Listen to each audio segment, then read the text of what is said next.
Hey everyone, this is Poommobile, and this is my Falcon Stun deck list. A couple people requested this, so here it is. I used it at the regional this last weekend. Unfortunately, it didn't do as well as I'd hoped. I ended up playing almost exclusively Blackwing and Gladiator Beast decks, which was not what I was expecting, and I didn't have the side deck for it, so I ended up only going 4 and 4, which isn't very good for me. This deck is supposed to be able to beat plants and monarchs very well, and it just wasn't what I faced, so basically it just wasn't my day. But here is the deck list. 3 Sideblocker, 3 Mist Valley Falcon, 3 Thunder King Ryo,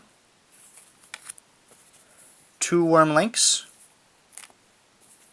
2 Snowman Eater,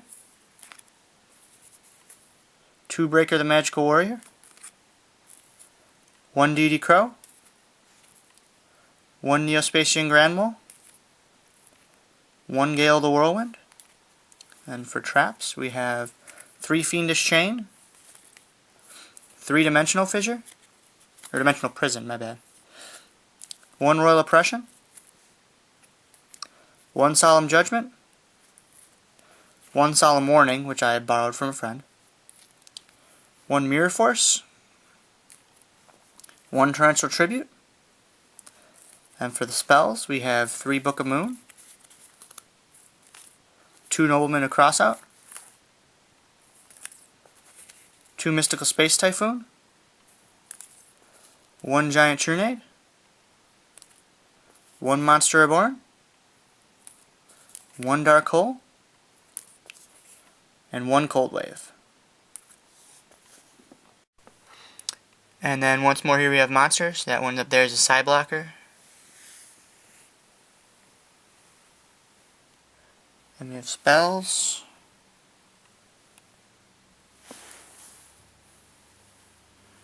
And we have traps. And again, that's a Solemn Warning. Alright, now I just wanted to go over some of the reasons I put some stuff in here. The basis of the deck is these 3 monsters. Thunder King is there for control and attack. Mist Valley pulls off a lot of your combos and has the 2000 attack value, which is very nice. And Sideblocker is there for control. For a lot of the decks now, they require specific plays to really go off and do well. Sideblocker is there to stop those. And then some of the other choices, Breaker just crushes Gravekeepers. Summon it, take out their Necro Valley, and then it's bigger than all of their monsters. It's just amazing versus them. Snowman Eater, when I was playtesting the deck, I was having a lot of problems with big monsters. They drop a Gores, and I didn't really have a response to it. So Snowman Eater's in there for that. Also, you can use Mist Valley Falcon to bounce Snowman Eater back to your hand after it's been used. And then you can use it again, which is very nice. Worm Lynx. A lot of decks that play this use Des Leutica instead. I like Worm Lynx better just because it draws more cards. The downside is it's a flip effect and it can be crossed out. But I don't know, I just like Worm Lynx a lot better. And then the reason this is in here, it's kind of a weird choice, but you have a lot of protection in this deck, so getting it to activate and go off is a lot easier than most decks. And then the last 3 were just kind of thrown in here. I really like Granmole in this format.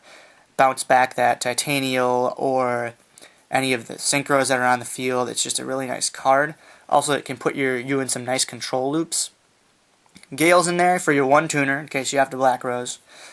Also, it's, can have a monster's attack. It's pretty powerful. And then the 1 Crow is in there because of how much the graveyard is used right now, especially in plants. They summon Debris Dragon, Crow their target. Now they have just a big target sitting on the field.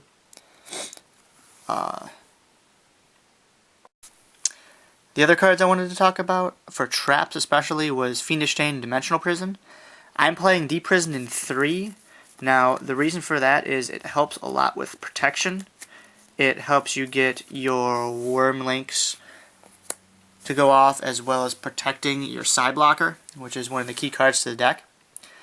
And then Fiendish Chain, which also can allow protection. For those of you who didn't see the deck profile of this, what this does, select 1 face-up effect monster on the field, its effect is negated and it cannot attack. If it is destroyed, destroy this card. Fiendish Chain is a really good card. You can use it to stop effects that would destroy your monsters, or you can use it just for pure defense. And that allows Wormlinks and Psyblocker both to stay on the field longer. Also, you can use Mist Valley Falcon's effect, which is where the name Falcon Stun gets its name from. You can bounce Fiendish Chain back to your hand for Mist Valley Falcon's effect, and then reset it using it again.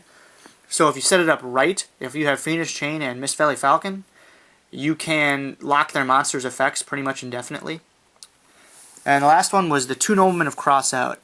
I think this card is incredible in this format. It's just too good. With plants removing all their stuff they set against Gravekeepers, if you hit that Spy, I mean, they're in big trouble. It's just an amazing card right now. The prevalence of Raikou, it can't be enough to be said about Nobleman of Crossout right now. So yeah, that's the deck. It's got some fun text. It's a really fun deck, a little higher level one. Like I said, at the regional, I didn't do very well, but that was mostly my own fault and not the deck's. I'm going to continue to play around with this, and hopefully I can get it working.